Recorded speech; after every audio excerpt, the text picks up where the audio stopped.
He rejected me in front of 200 people. I smiled, took off my wings, and walked out. That night, I made a promise. He wanted to feel single. I made sure he got exactly that. But what happened next, even I didn't see coming. My name is Clara, and this is my story. It starts at the party, the Halloween party, the one where he killed us. I was dressed as a golden angel. White dress, feather wings I spent 3 weeks gluing by hand, and a halo made of copper wire and tiny lights. I looked beautiful. I felt beautiful.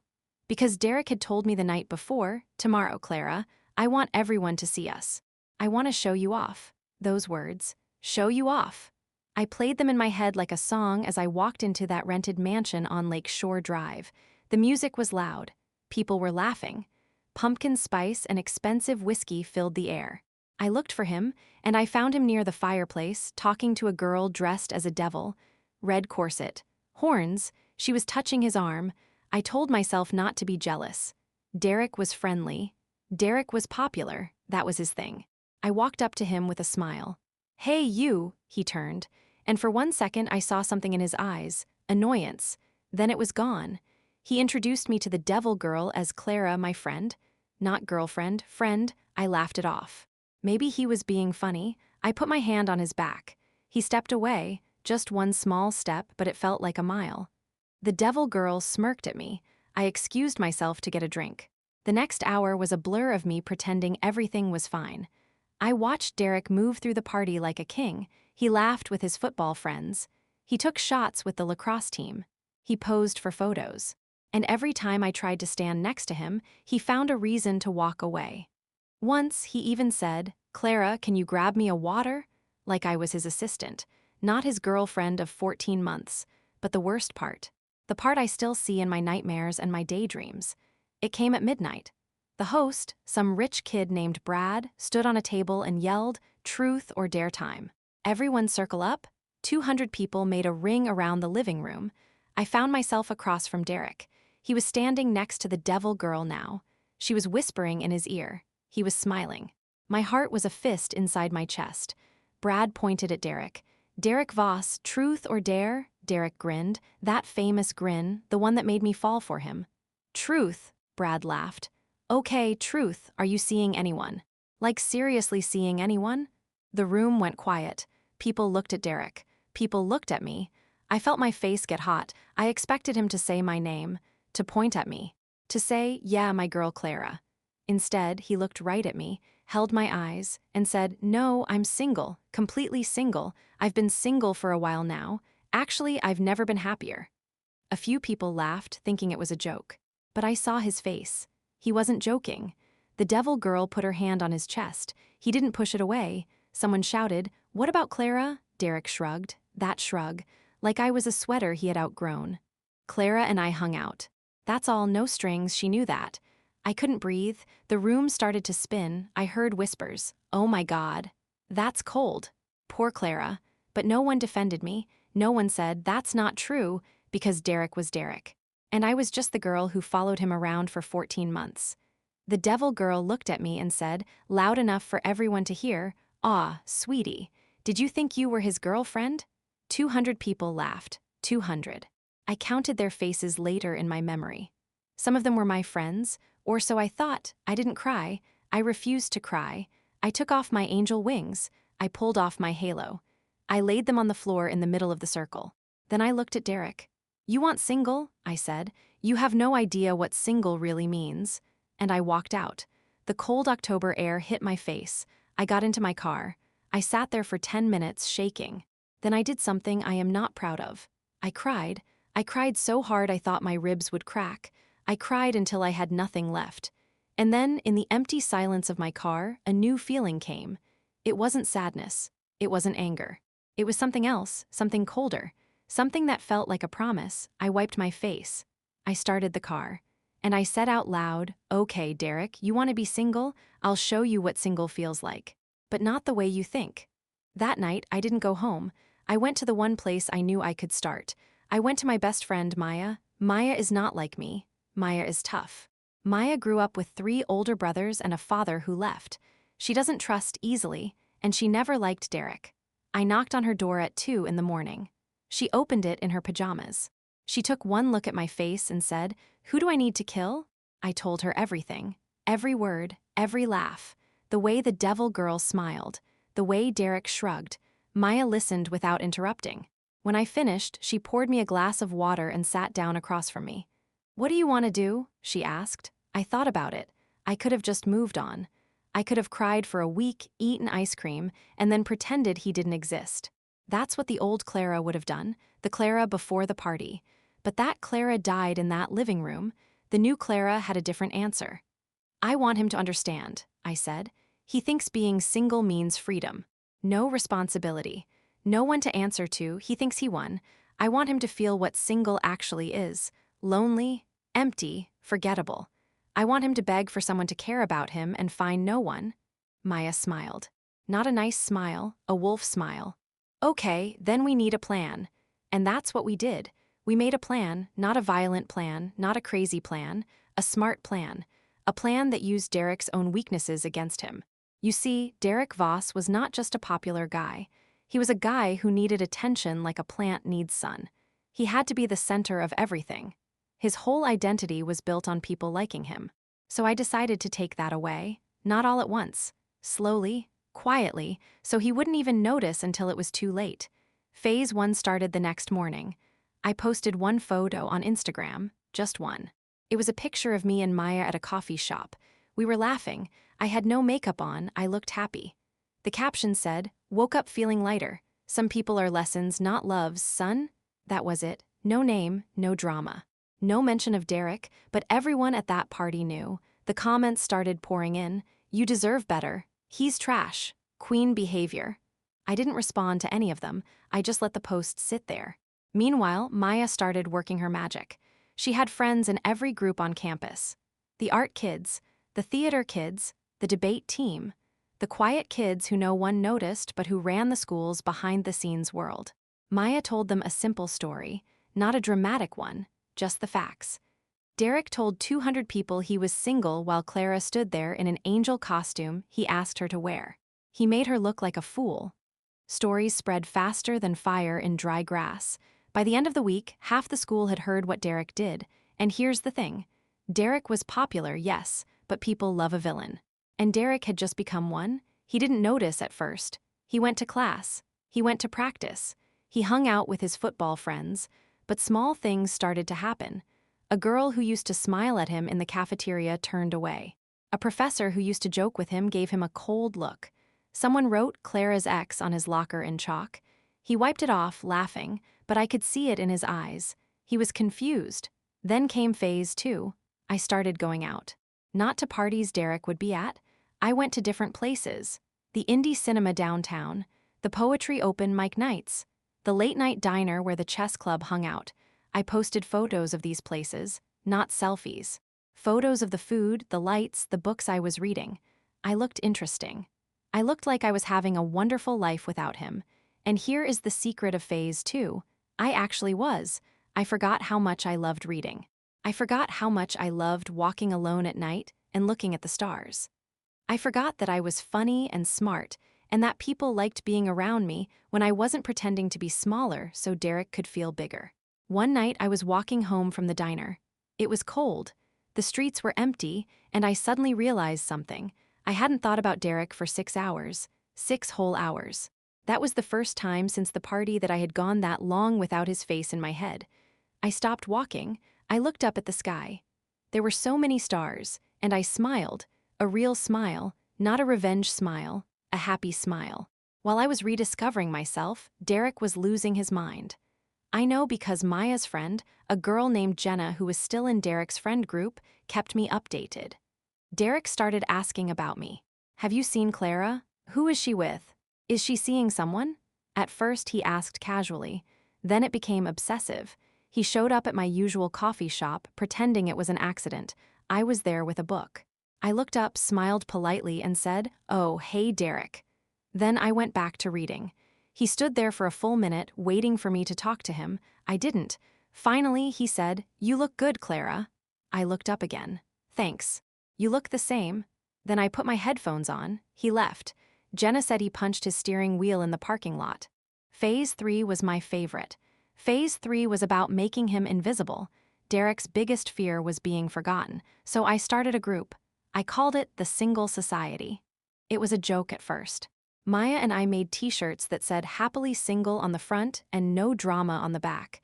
We invited people to join, not to hate on Derek, just to celebrate being on your own. We had game nights, potlucks, hikes. Within 2 weeks, the Single Society had 40 members. Within a month, over 100. We became a thing. People wanted to join because we were fun, not because we were angry. And every time someone asked me about Derek, I said the same thing. Oh, him? I don't really think about him anymore. That was such a small part of my life. Those words killed him. Jenna said he heard me say it at a party. He turned white because it was true. I didn't think about him the way I used to. I thought about him as a project now, a lesson, but not as a love. Then came the night that changed everything. 3 months after the Halloween party. January, cold, dark. There was a charity event at the student union. Derek was there. I was there with the Single Society. We had a table selling baked goods. All the money went to a local shelter. People loved us. Derek came to our table. He was alone. His friends had started to drift away. The devil girl had dropped him after he called her by my name twice. He looked thinner, tired. His hair was messy in a way that wasn't cool anymore. His eyes were red, not from crying, from not sleeping. He looked at me. Clara, can we talk? Maya stepped forward. She's busy. But I put my hand on Maya's arm. It's okay. I walked a few steps away with Derek. People were watching. I didn't care. He said, I messed up. I know I did. That night at the party, I was an idiot. I was trying to look cool. I didn't mean to hurt you. I looked at him. Really looked. He was begging. Not with words, but with his eyes. He was begging me to make him feel important again. And I felt something. Not love, not even anger. Pity, deep, cold pity. Derek, I said, do you know what I've learned in the last 3 months? What? I learned that being single isn't a punishment. It's not something you do to someone. It's a choice. A beautiful, freeing choice. You thought you were punishing me by saying you were single. But you were freeing me, so thank you. He blinked. Clara, you wanted to feel what single really means? I interrupted. Here it is. Single means no one owes you anything. No one has to care if you're lonely. No one has to save you from yourself. You wanted to be alone. Now you are. I turned and walked back to my table. He stood there for a long time, then he walked away. That should have been the end. But revenge stories don't end clean. Because 2 weeks later, Derek did something no one expected. He came to a Single Society meeting. He stood at the back of the room. He didn't say anything. He just listened. We were doing an event called Love Letters to Yourself, where everyone wrote a letter to their future self about what they wanted to remember. Derek didn't write, he just watched. After the meeting, he came up to me. Can I say something to the group? Maya shook her head, but I nodded. Derek walked to the front. He looked at the 100 people there. His hands were shaking. My name is Derek, he said. And 3 months ago, I did something cruel. I humiliated someone who cared about me because I was scared of looking soft. I thought being single meant being powerful. But I was wrong. Being single isn't about power. It's about being honest with yourself. And I wasn't. I'm sorry. I'm not asking for forgiveness. I just wanted to say it out loud. Then he looked at me. You won, Clara. You showed me what single really means. And it's not fun. It's not free. It's lonely when you make it that way. But you made it beautiful. You made it a family. I don't know how you did that, but I'm glad you did. He walked out. No one clapped. No one booed. The room was quiet. Later that night, Maya asked me, do you forgive him? I thought about it, really thought. No, I said. Not yet, maybe not ever. But I don't need to forgive him to move on. I already have.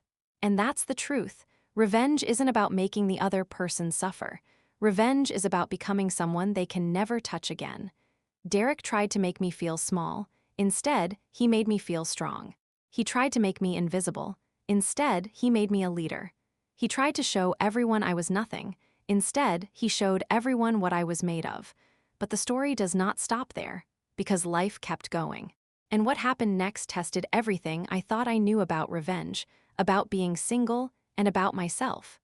A month after Derek's speech, the Single Society had grown to over 200 members. We had started a small fund to help students who couldn't afford winter coats. We had a weekly dinner where anyone could come, no questions asked. We had become a real community. And I had become someone I didn't recognize. Not in a bad way, in the best way. One night, I was sitting alone in my apartment. Maya was at work. I was looking at old photos on my phone. I found one of me and Derek from the summer before. We were at a lake. He had his arm around me. I was laughing. I stared at that photo for a long time. I didn't miss him. But I missed the girl in the photo. The girl who believed in love. The girl who thought that if she tried hard enough, she could make anyone stay. That girl was gone, and I wasn't sure if I wanted her back. Then my phone rang. It was a number I didn't recognize. I almost didn't answer. But something made me pick up. "Hello," I said. A voice on the other end said, "Clara." "It's Derek's mom." I sat up straight. Mrs. Voss had always been kind to me. She used to make me cookies when I came over. She called me the best thing that ever happened to her son. "Mrs. Voss," I said. "Is everything okay?" There was a long pause. Then she said, "Derek is in the hospital." My heart stopped. "The hospital? What happened?" She started crying. "He tried to hurt himself, Clara. He's okay now, he's alive. But he's not okay. And I know you don't owe him anything. I know what he did to you. He told me, but he keeps asking for you. He keeps saying your name. I'm sorry to call you. I just thought you should know." I didn't say anything for a full 10 seconds. My mind was racing. Derek, in the hospital, asking for me. "Mrs. Voss," I said. "Which hospital?" She told me. I hung up. I sat there. Then I called Maya. Maya picked up on the first ring. "What's wrong?" "Derek tried to hurt himself," I said. "He's in the hospital. His mom called me." Maya was quiet. Then she said, "Clara, that is not your problem." "I know," I said. "But I'm going anyway." "Why?" she asked. "Because," I said, "revenge was supposed to make me feel powerful. But if he dies, I won't feel powerful. I'll feel like a monster." Maya sighed. "Do you want me to come with you?" "No," I said. "This is something I have to do alone." I drove to the hospital in the rain. The streets were wet and shiny. The lights reflected off the pavement like little broken stars. I parked my car. I walked into the emergency room. The smell of disinfectant and fear hit me. Mrs. Voss was sitting in a plastic chair. She looked old, older than I remembered. She stood up when she saw me and hugged me so tight I could barely breathe. "Thank you for coming," she whispered. "He's in room 212. He's sleeping now, but you can sit with him if you want." I walked down the hallway. The floors were gray, the doors were all closed, room 212. I opened the door slowly. Derek was lying in a bed. He had bandages on both wrists. His face was pale. His eyes were closed. He looked small. Derek had always seemed so big, so loud, so full of life, but in that bed he looked like a ghost. I pulled up a chair and sat down next to him. I didn't say anything, I just sat there. After about 20 minutes his eyes opened. He looked at me. For a second he looked confused, then his face changed. He started to cry. "Clara," he said, his voice was cracked and dry. "I'm here," I said. "Why?" he asked. "Why would you come?" "Because," I said, "no one should be alone in a hospital, not even you." He cried harder. "I'm so sorry," he said. "I'm so sorry for everything, for the party, for the way I treated you, for the way I made you feel. I'm a terrible person." I didn't argue with him, I didn't comfort him, I just sat there. Then he said something that broke my heart in a way I didn't expect. "I thought if I couldn't have you," he said, "and if no one else wanted me, then what was the point?" I looked at him. "Derek," I said, "you don't need me to have a point. You never did." He looked at me with wet eyes. "Then what do I need?" "I don't know," I said, "but you won't find it in a hospital bed, and you won't find it by hurting yourself. You have to find it yourself." "I can't give it to you," he nodded. I know." I stayed for 2 more hours. We didn't talk much. Sometimes silence is better than words. When I finally stood up to leave, he grabbed my hand. "Will you come back?" he asked. I looked at his hand on mine, then I looked at his face. "I don't know," I said, "but I'll think about it." I walked out. Mrs. Voss was still in the waiting room. She stood up. "Thank you, Clara, thank you," I nodded. "Take care of him, Mrs. Voss, but don't forget to take care of yourself too." Then I left. On the drive home, I cried, not for Derek, for me, for the girl I used to be, for the girl I had become, for all the pain that had led to this moment. When I got home, Maya was waiting on my couch. She took one look at my face and opened her arms. I fell into them and cried for another hour. When I finally stopped, Maya said, "What are you going to do now?" I thought about it. "I'm going to keep living," I said. "I'm going to keep running the single society. I'm going to keep being happy. But I'm not going to hate him anymore. Hate takes too much energy, and I'm tired." Maya nodded. "That's fair." A week later, I went back to the hospital. Derek was being moved to a different facility, a place where he could get help. His mom hugged me again. Derek was in a wheelchair, ready to go. He saw me and smiled. A small smile, not the famous grin, a real one. "Thank you for coming back," he said. "I told you I'd think about it," I said. I thought about it. And I decided that revenge is not about making someone hurt. Revenge is about becoming the person they tried to destroy and then realizing they were never worth destroying in the first place. He looked down. "I really messed up, Clara." "Yes, you did," I said. "But you're young, so am I. We both have time to become better." He nodded. Then the nurse took him away. I never saw Derek again after that day. I heard he moved to a different state. I heard he started therapy. I heard he wrote a letter to me once, but his mom said he decided not to send it because he didn't want to drag me back into his story. And me, I finished college. I kept the single society going. It became a nonprofit. We helped hundreds of people who felt alone. We gave out winter coats. We started a mentorship program. We built a community out of the ashes of a broken heart. But the story doesn't end there, because the most emotional part was still to come. And it came from a place I never expected. 2 years after the hospital, I was sitting in my office. The single society now had a small building downtown. It wasn't fancy, but it was ours. I was looking at applications for our new scholarship fund when Maya walked in. "You have a visitor," she said. "Who?" She stepped aside. And there stood the devil girl. Yes, the girl in the red corset. The one who had smirked at me while 200 people laughed. Her name was Vanessa. She looked different now. No horns, no smirk. Just a tired young woman with tears in her eyes. "Clara," she said, "can I talk to you?" Maya crossed her arms. "Absolutely not." But I held up my hand. "It's okay, Maya. Give us a minute." Maya left, but she left the door open. Vanessa sat down across from me. She was shaking. "I'm not here to cause trouble," she said. "I'm here to say I'm sorry." I waited. "I was horrible to you that night," she said. "I didn't even know you. I didn't know Derek. I just wanted to feel important. I saw him being cruel, and I joined in because I thought it would make me look cool. But it didn't. It made me ugly. And I've carried that ugliness with me every single day." She started to cry. "I've been following your single society page for a year now. I've seen what you built. You took pain and turned it into something beautiful. And I took pain and turned it into more pain. I'm not asking you to forgive me. I just wanted to say it out loud. I'm sorry, I was wrong, and you didn't deserve any of it." I looked at her for a long time. The old Clara would have yelled at her. The revenge Clara would have enjoyed her tears. But the Clara sitting in that office, the Clara who had built a community, the Clara who had visited Derek in the hospital, that Clara felt something different. "Vanessa," I said, "thank you for saying that. It takes courage to apologize. I know because I've had to do it too, not for the party, but for other things. For the times I was cruel without meaning to be." She looked up, surprised. "I'm not going to pretend it didn't hurt," I said. "It did. It hurt so much I thought I would break. But I didn't break, I grew. And part of growing is learning that people can change, so I accept your apology, not because you deserve it, but because I deserve to let this go." Vanessa cried harder. She stood up. "Thank you, Clara, thank you." She left. Maya came back in. "What was that about?" "Closure," I said. "I think that was closure." That night I went home and wrote a letter, not to Derek, not to Vanessa, to myself. "Dear Clara," I wrote. "Remember the night you took off your angel wings in front of 200 people. Remember how heavy they were?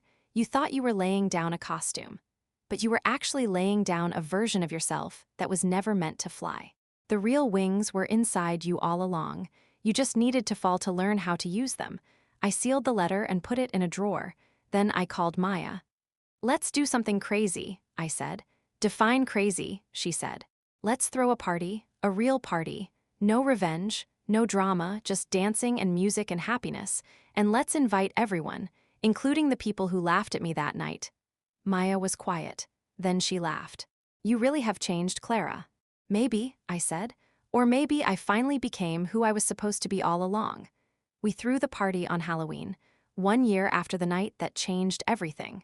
We held it in the same rented mansion on Lake Shore Drive. But this time, the decorations were different. No devils, no angels, just lights, lots of lights, string lights and lanterns and candles. 200 people came again, but this time they weren't laughing at me, they were laughing with me. The single society had become a family, and families danced together. Maya was there, Jenna was there, even Vanessa came. She stood in the corner at first, nervous. I walked over to her and handed her a drink. "Welcome," I said. "Really?" she asked. "Really," I said. "Tonight isn't about the past, it's about right now." She smiled, a real smile, and for the first time I saw her as a person, not a devil, just a girl who had made a mistake. At midnight, someone shouted, "Speech, Clara, speech." I walked to the middle of the room, the same spot where I had laid down my wings. But this time, I wasn't wearing any wings. I was just wearing a normal dress. My hair was down. No halo, no costume. 1 year ago, I said, I stood in this spot and took off an angel costume. I thought I was giving up, but I was actually starting something. I started a journey to find out who I was without someone else defining me. People were quiet, listening. I learned that being single isn't a curse. It's a classroom. It taught me how to be alone without being lonely. It taught me that my worth doesn't come from a boyfriend or a relationship or 1,000 likes on a photo. My worth comes from me, from the way I treat people, from the community I build, from the love I give without expecting anything back. Maya was crying. I was crying a little too. Tonight, I'm not the girl who got rejected. I'm not the girl who got revenge. I'm just Clara, and that's enough. That's more than enough. People clapped, not because they had to, because they meant it. The party went on until 3 in the morning. When the last guests left, Maya and I sat on the steps outside. The air was cold. The stars were out. "You did it," Maya said. "We did it," I said. "No," she said. "You did it. I just handed you water and made phone calls. You're the one who walked into that hospital. You're the one who forgave Vanessa. You're the one who grew." I leaned my head on her shoulder. "What do I do now?" Maya laughed. Now you live, you keep going, you fall in love again if you want, or you don't.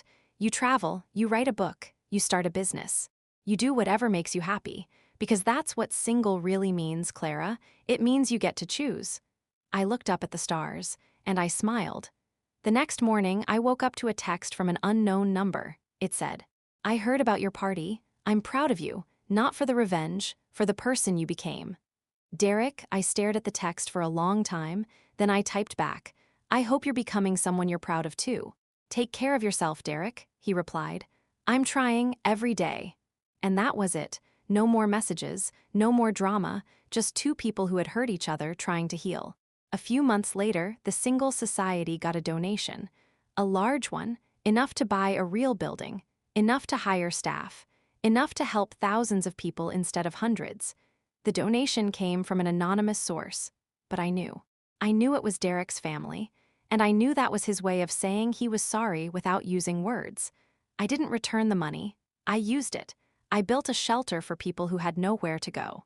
I named it the Angel House. Not because I was an angel, but because I had learned that angels aren't perfect.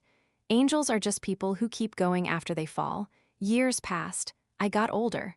I fell in love again. His name was Sam. He was quiet. He read books. He never tried to change me. One night I told him the whole story, the party, the revenge, the hospital, the forgiveness. When I finished, he said, "You're the strongest person I know." I said, "No, I'm just the person who refused to stay broken." Sam and I got married, not a big wedding, just a small one. Maya was my maid of honor. The Single Society members filled the chairs. Vanessa sent flowers. Derek did not come, but that was okay. Some doors are meant to stay closed. On my wedding day, I wore a white dress. No wings, no halo. Just a simple dress and a simple smile. When Sam saw me walking down the aisle, he cried. And I cried too. Not because I was sad, because I was happy. Really, truly happy. And that, finally, is the end of the story. If you take one thing from my story, let it be this. Revenge feels good for a moment, but becoming someone you love, that feels good forever. Derek tried to destroy me in front of 200 people, but he didn't destroy me. He introduced me to myself. So if you ever find yourself in that living room, surrounded by people who are laughing at you, remember my story. Take off your wings, lay down your halo, and walk out. Because the best revenge isn't pain. It's peace. And nothing drives a person crazier than watching you find yours. But more than that, the best revenge is becoming so full of love and life and purpose that the person who hurt you becomes nothing more than a footnote in the story of your becoming. My name is Clara, and I am not single anymore. But I will always be grateful for the time I was, because being single taught me how to be whole, and being whole taught me how to truly love.